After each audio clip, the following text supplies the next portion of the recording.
87.673% of the votes counted, the candidates for the National Liberation Party and the Social Democratic Progress Party will face each other to decide Costa Rica's presidency on April 3rd.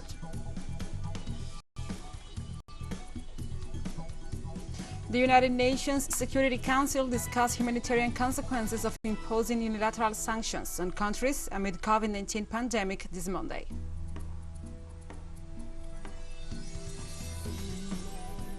The African Union decided on Sunday to suspend the decision to grant observer status to Israel. The decision was taken at the 35th summit of the regional bloc held in Addis Ababa, capital of Ethiopia.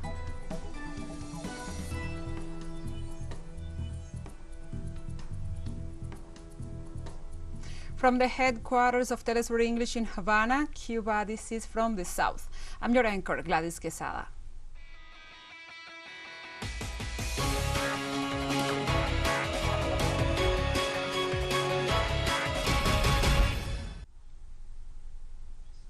Now we begin with the news. So far, and with a partial vote count, Costa Rica's electoral authorities called the first round of general elections for the National Liberation Party and the Social Democratic Progress Party.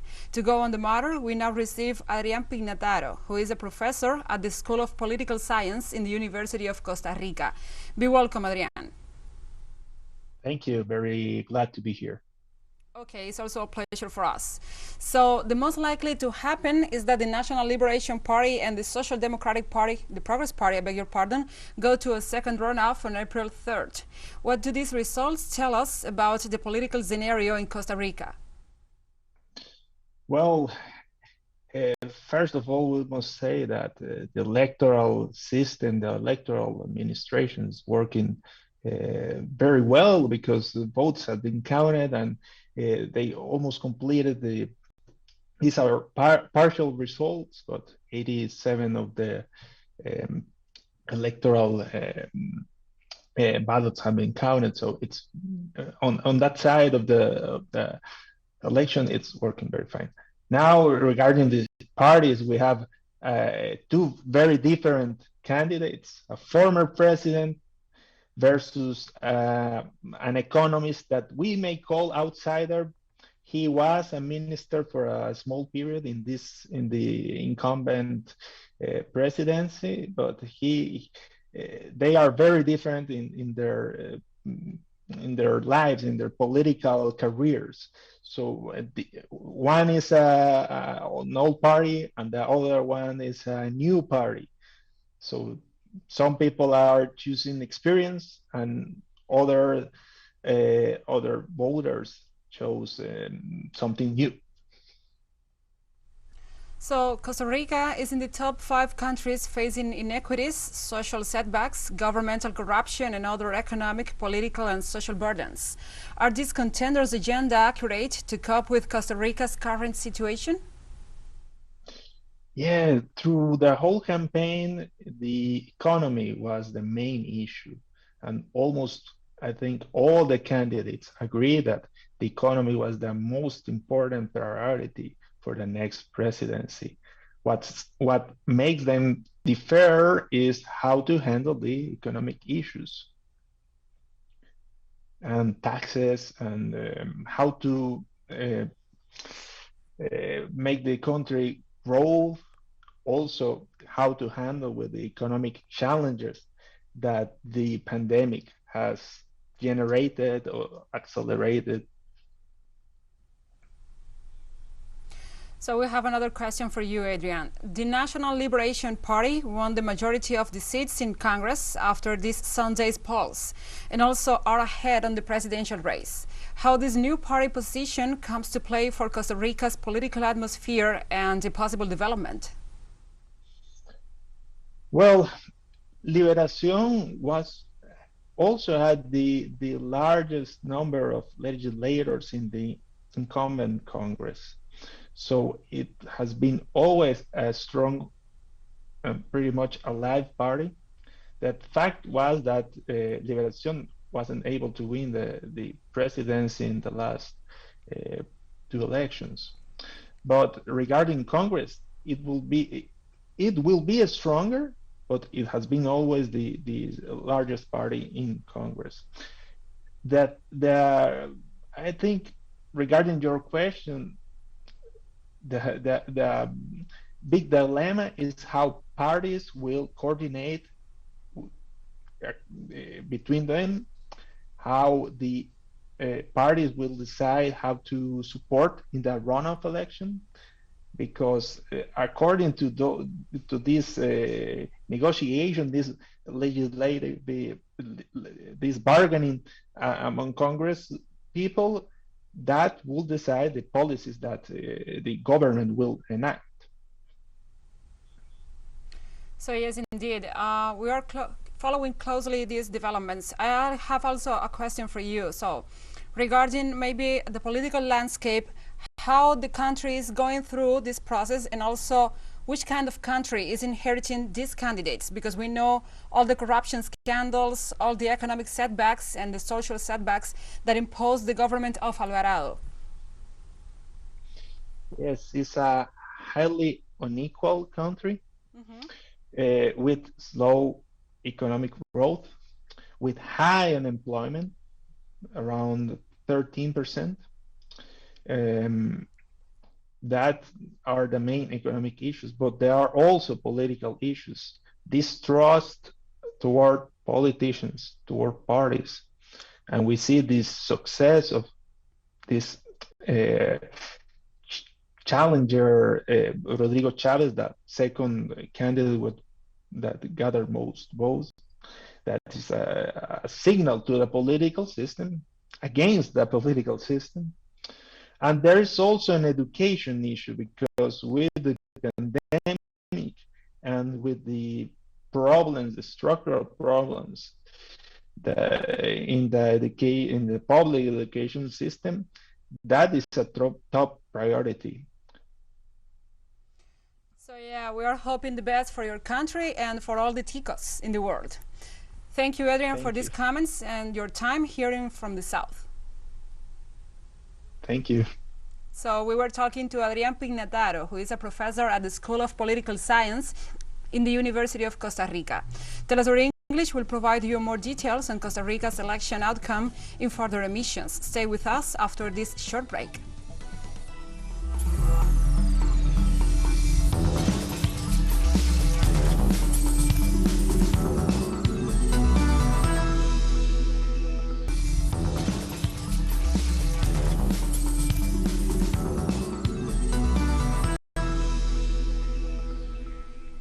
Welcome back to From the South. The United Nations Security Council discussed humanitarian consequences of imposing unilateral sanctions on countries amid COVID-19 pandemic this Monday. According to organizers, the meeting is one of the key events structured this month in the Council under the chairmanship of Russia, a country that has repeatedly opposed unilateral sanctions and coercive measures. Since the beginning of the pandemic, UN Secretary General Antonio Guterres has called for the suspension of unilateral sanctions imposed on several states, which hinder the fight against COVID-19 and impede the promotion of enjoyment of all human rights. Sanctioned territories such as Cuba, Venezuela, Syria, and Iran are unable to obtain essential services in the midst of the pandemic, including medicines, food, electricity, water, and fuel.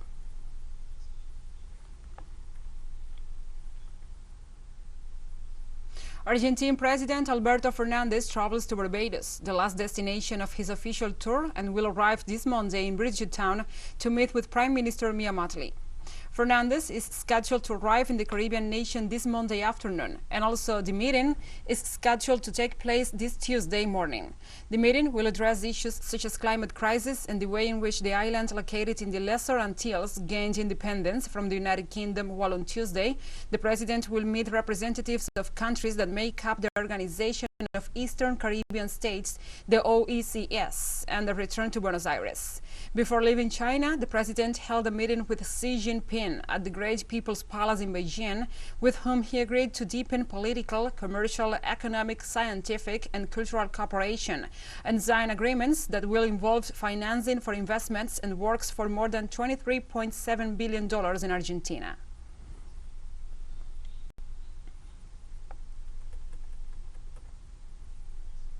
This Monday, Haitian opposition groups demanded Prime Minister Ariel Henry's resignation, saying the administration's legitimacy is tarnished by delayed elections and Hungary's potential connection to the assassination of the country's president. As doubts mounted that the Hungary administration can hold elections this year, anti-government demonstrations have erupted throughout Port-au-Prince, the capital, as local gangs have used the moment to threaten the uncertainty to expand their territory. The protests aim to denounce the high insecurity in the country, as well as the interference from the international community in Haiti's internal affairs. Meanwhile, the Montana Accord has called for the formation of a transitional government, with its leader, Fritz Alphonse Jean, at the helm to restore security before ultimately holding elections.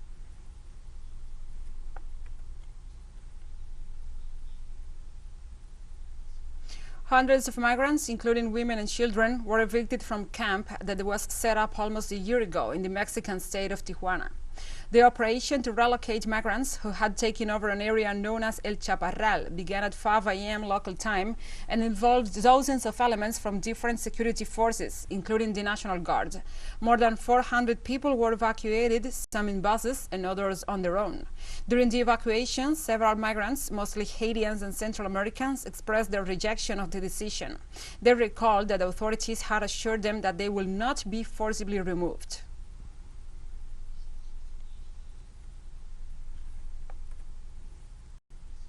In Venezuela, the Supreme Court of Justice, the TSJ, ordered the imprisonment of citizens linked to the irregular group Tancol, which operates in a poor state. The sanction applies to 22 individuals who were apprehended by members of the Bolivarian National Armed Forces for being part of structured organized crime groups and armed groups linked to drug trafficking from Colombia. The justice agencies charged the detainees with terrorism, criminal association, possession, and illegal arms trafficking.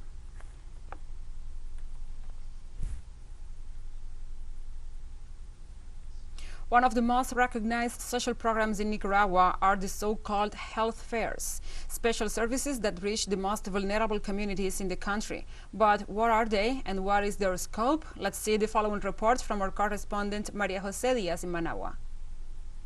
The health fair began on January 31st, and it aims at strengthening the healthcare system in rural and urban areas, as well as remote access spots, bringing it closer to the population. This is one of the mobile clinics that provides assistance throughout the country. In this area, there is a population of more than 100 inhabitants. Here, we have different services, such as general medicine, pediatrics, gynecology, PAP smears, HIV test, ultrasounds, dental care, educational talks, natural medicine care, and it is part of right restoration through the Ministry of Health on behalf of our government. These units work during the day. They have 2 doctor's offices, ultrasound equipment, a stretcher for different specialties. The fairs are constant during the year.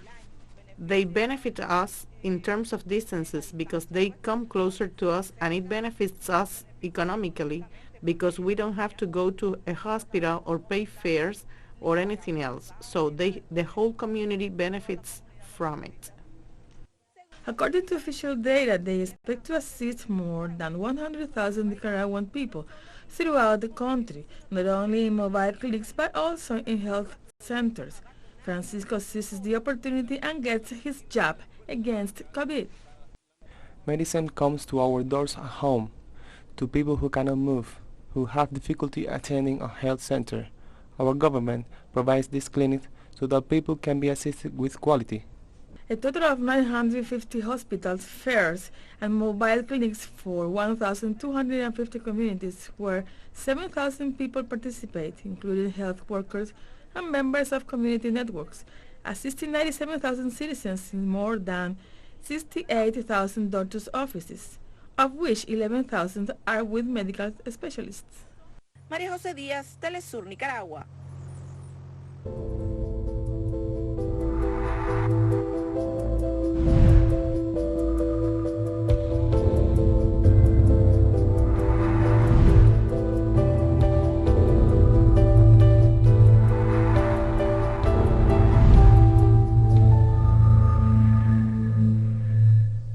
Now we move on to other topics. In Canada, Ottawa Mayor Jim Watson declared a state of emergency in his city in the face of ongoing protests that have overwhelmed local resources and strained the faith of local residents, hoping for an end to the situation. In a brief release, the mayor said that the decision reflected the serious danger and the threat to the safety and security of residents from protesters encamped through much of the downtown core.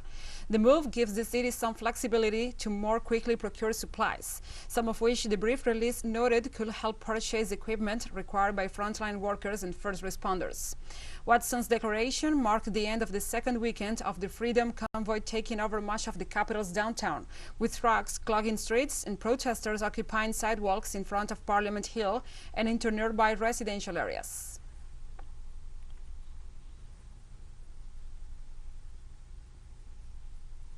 Australia's Prime Minister Scott Morrison announced on Monday the country will reopen its borders to tourists from February 21st, ending some of the world's strictest and longest-running pandemic travel restrictions.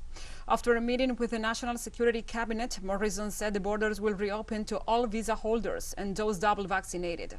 Australia's borders slammed shut in March 2020 in the hope of protecting the island continent against a surging global pandemic. For most of the time since then, Australians have been barred from leaving and only a handful of visitors have been granted exemptions to enter. The rules have stranded nationals overseas, split families, and hammered the country's multi-billion-dollar tourist industry. According to the Australian Chamber of Commerce and Industry, every month of border closures has cost businesses an estimated $2.6 billion.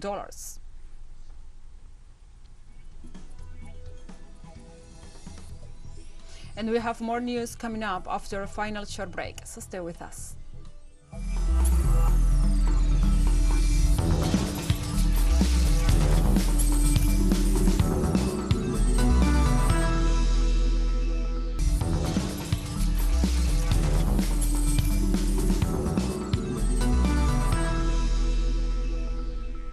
Welcome back to From the South. The African Union decided on Sunday to suspend the decision to grant observer status to Israel. The decision was taken at the 35th summit of the regional bloc held in Addis Ababa, capital of Ethiopia. Last July, the president of the African Union Commission, Musa Faki Mohammed, agreed to grant Israel observer status in the 55-member body, but the proposal was rejected by many African countries in a move pushed by Algeria. In response to the decision, the conference decided to form a committee composed of 7 heads of state who have been tasked with reviewing the situation.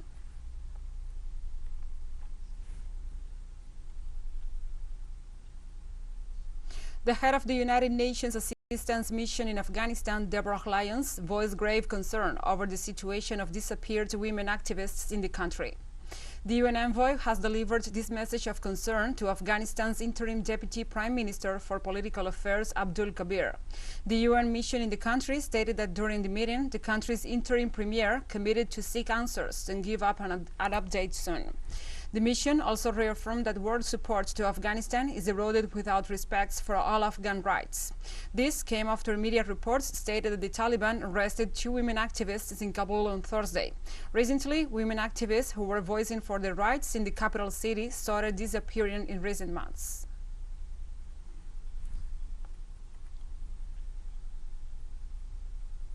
Iran's foreign ministry spokesperson said on Monday that his country is focusing on getting economic benefits out of the nuclear deal, which world powers have been attempting to salvage in talks in Vienna. Our focus is mainly on the Islamic Republic of Iran and our people benefiting economically from the Joint Comprehensive Plan of Action. There has been no action in this regard. The United States has decided to take some steps in an area of its own interest. While we are watching closely any action in the right direction, those steps are not worth taking seriously.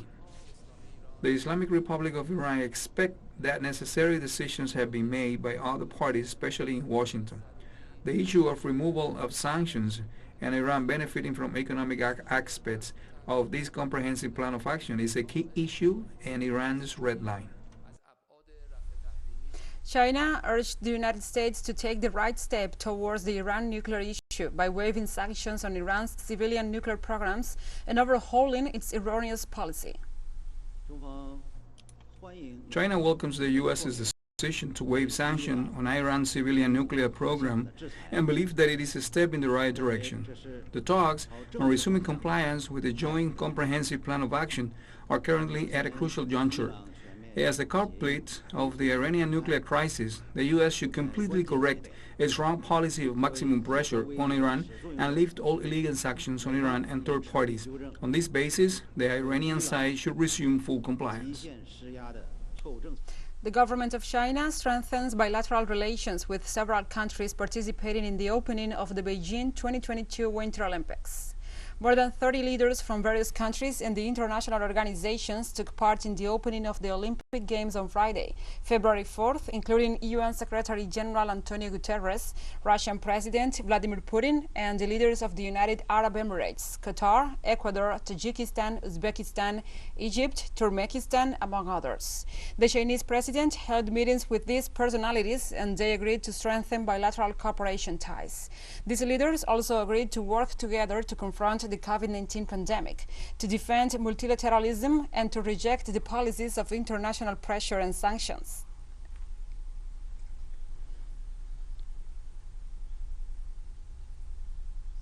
Belarusian President Alexander Lukashenko said on Sunday he will respond to Ukraine together with Russia if it was to cause a war in Donbass. In a national media interview, the president was asked about a potential offensive by Ukraine against regions bordering his country, to which he replied that he will respond in the same way as Russia and warned that if Ukraine started a war against Minsk, it will suspend all supplies of fuel and lubricants as well as electricity.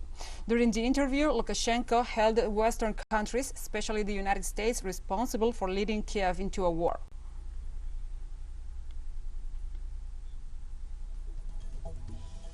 And we have come to the end of this news brief. But remember, you can find this and many other stories on our website at telesurenglish.net. And also, if you feel so inclined, please join us on social media for all the latest news. We are on Facebook, Twitter, Instagram, and Telegram. For TeleSUR English, I'm Gladys Quesada. Thank you for watching.